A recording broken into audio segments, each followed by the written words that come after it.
Okay, we do have a Vietnam Veteran Support Group. It's got about 21 members.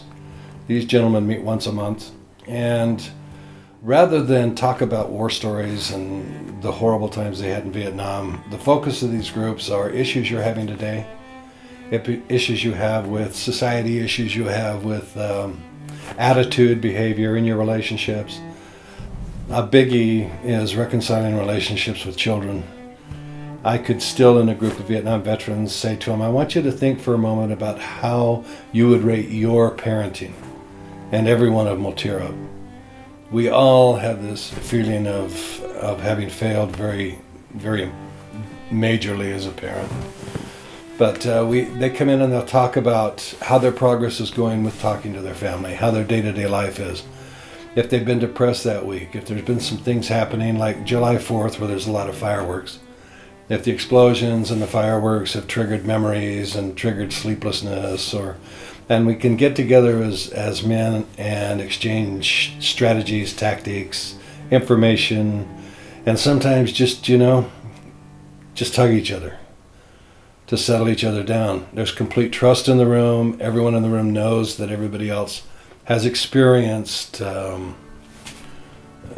war and all of the alienation and loneliness that comes from that. So there's an unspoken bond of brotherhood. The statement band of brothers is far more true and important than most people realize. Combat builds brotherhood. And we also have a Vietnam Wives support group. These ladies get together, and in all cases with the group that we've got now, there's about 13 of them, they all have symptoms of secondary PTSD. They've been subjected, some of them, to 40 years, like my wife, of a husband who is infected with PTSD, afflicted with the disorder.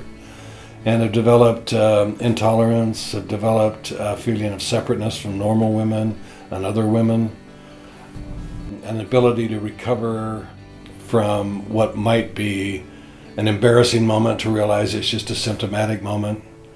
If the husband says something to embarrass them, they realize it wasn't intentional, it was just his thoughtlessness and his impulsive responding. And I'm not saying it excuses the behavior, but they become an ally. And the husbands will trust them, which is good because they've got someone to talk to and someone they'll listen to. It's bad because they know they love them, and so they're inclined to be not quite as careful as they might be if it was fragile. So it's good news and bad news, but these women also have that same bond of sisterhood, if you will, by having been subjected to combat. So they have this unspoken vow and this affinity which allows them to serve and be with each other in a way that makes their life easier. So those are the two groups. Oh, and we have an OIF, which is Operation Iraqi Freedom, and an OEF, Operation Enduring Freedom, Wives Partners Support Group. And these are the wives and partners of Iraqi and Afghanistan veterans. They meet also once a month, and this is my critical mass. These are the ladies that are learning now how to deal with this rather than 40 years later, like the Vietnam wives, to find out that there are ways to identify the behavior. There are ways to see when it's spooling up, to tell when it's better not to say anything than it is to press for them to talk to you. And so this is getting a lot of attention. It's the meat of our drive here right now.